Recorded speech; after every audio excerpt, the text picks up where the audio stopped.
In this video, I want to talk about why killing Joel in The Last of Us Part 2 is a perfect example of staying true to your creative vision. Some folks call this thing here a guitar.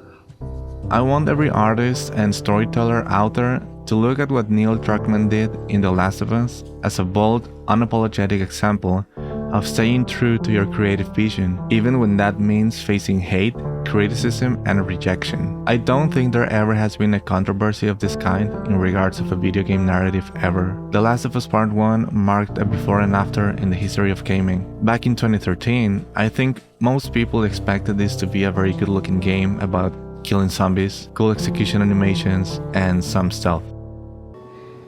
Can't deny that view. I still remember the day I played The Last of Us for the very first time. It was summer, right before my first year of college. I picked it up at a Blockbuster, rushed home, lights off, no distractions, just me, my PlayStation 3, and an old 30-inch TV. From the moment I load in the game, listen to the beautiful music in the menu, and play through the intro cutscenes, I immediately know that I've never played anything remotely close to this before. The most immersive and mature game I've played. A story that, even 12 years later, still influences not only games but film and television too. Your watch is broken. And then came Part 2, released in July 2020 with a different kind of impact. It was the biggest controversial, divisive, and hated release for a video game probably ever. But me, I freaking loved it. I thought the story was extremely provoking, and for 1/3 of the game, I still couldn't believe that Joel was gone. Because of the trailers being misleading, I thought he was still alive somehow. You think I'd let you do this on your own? I was in denial, and once I saw the scene where Jesse caught up with Ellie in Seattle, I was in acceptance, just like the stages of grief, and no other video game has made me feel that before. I'm not gonna lie, it was hard to accept just how dark the story had gotten, but I kept playing because I had to know what's gonna come next. No other game has ever made me feel so much stress, anxiety, and anger, especially anger, and I actually have grown to love that sensation. And this is where I think the decision to kill Joel so early gets dangerous. There's a lot of people out there in the world who have absolutely no skill on how to manage anger. Yes, that's a skill you can actually learn. It's very different to discuss the game and hate on Abby or the game itself within your group of friends, to write discriminative, attacking comments online and send emails threatening the people who worked on the project. Neil Druckmann knew what people wanted. He knew they wanted more time with Joel, but in his mind, according to his vision of The Last of Us, that's not what the story demanded in order to continue and expand the world he wanted to build. Joel is not everything in the story. He's only one more person in this cruel and savage world. Did he deserve to die in that way? I don't know, but it happened. In the 20-year gap, it's known that he did a lot of awful things. They don't specify to us in detail, but everyone seems to know what he is capable of. And I know what you're both capable of. What are they capable of? And we get hints of that throughout the game. Smuggling, cold-blood assassination, torturing. Some people even think it could have involved human trafficking. How many times do you think Joel left someone at the mercy of the infected? How many people he killed and tortured? To how many did he cut their fingers, tongue, ears, drill holes, or electrocute for a piece of information?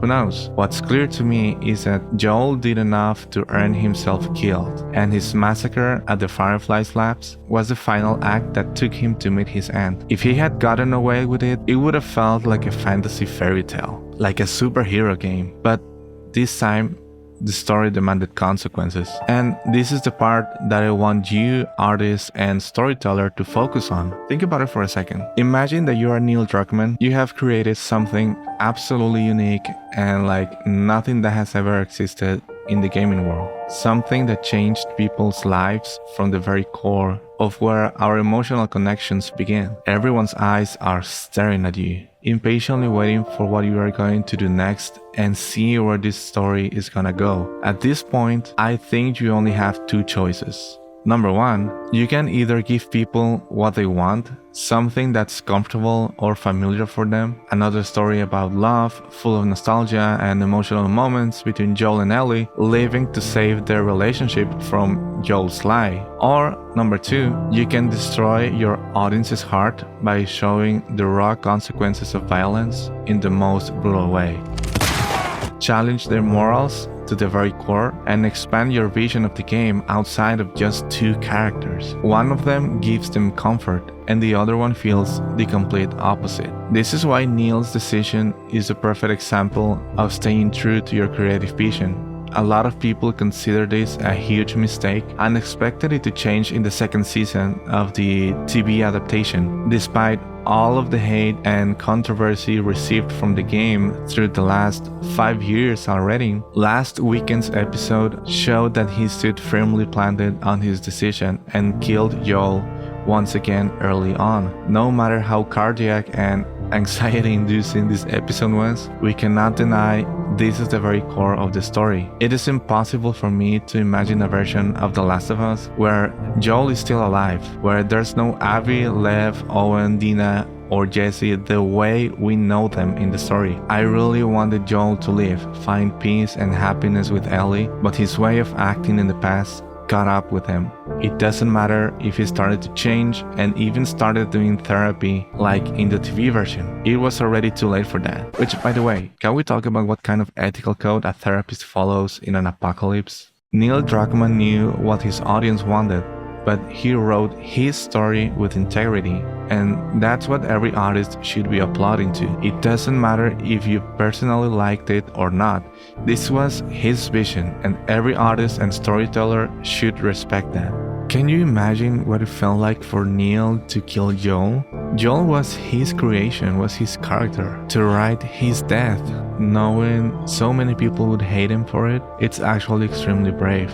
Because if you're a creative person, whether you're a writer, musician, animator, or filmmaker, you will face this situation too. Maybe it's making something very weird and intimate instead of something that's gonna please the algorithm. Maybe you have to say no to a trendy collab because it doesn't align with your values. Maybe you have to turn down a client who wants you to change the ending of your film. These are the moments to think about Joel and Neil Druckmann. You might call them your Joel moments, if you will. Whenever you need to decide if your creative vision matters more than sales or likes or hearts or 5-star reviews or whatever your platform measures success with. Because the thing is, once you start compromising the integrity of your art based on satisfying other people's desires, that hurts way more down the line. Just think about all the artists, musicians, and writers in history that hate their most popular creations because of this reason. Being a creative can feel brutal sometimes. You will doubt yourself, feel insecurity. Some people will agree with your vision and some will hate it. Joel's death was not for just one shocking scene or one episode. It opened up the world of The Last of Us to explore the story of other characters and see new perspectives. There's an entire population out there with tragic and heartbreaking stories, and Joel's is just one of them. But guys, staying true to your vision doesn't mean ignoring your reality. Sometimes, honoring your creativity means taking on gigs or jobs that actually help you pay the bills, or adjusting timelines to avoid burnout, and doing a little bit of both until things balances out. It's what you should be aiming for. Creative freedom and financial stability or survival are not enemies. Having integrity doesn't mean you have to go broke to prove a point. It means finding your own way to keep going and live sustainably, one project at a time. So, whatever your story is, don't be afraid to make the hard choices if they stay loyal to your vision. Think about Neil. He took a massive risk, stayed honest to the story he believed in, and despite the backlash, millions of us connected with it deeply. There are people out there who will connect with your story too. You just have to tell it. Thank you so much guys for making it till the end of the video. If you found these insights helpful, please click the like button and subscribe to the channel for more emotional support for artists. Let me know in the comments your thoughts on The Last of Us or what other stories have pushed you as an artist. See you in the next one. Keep on keeping on.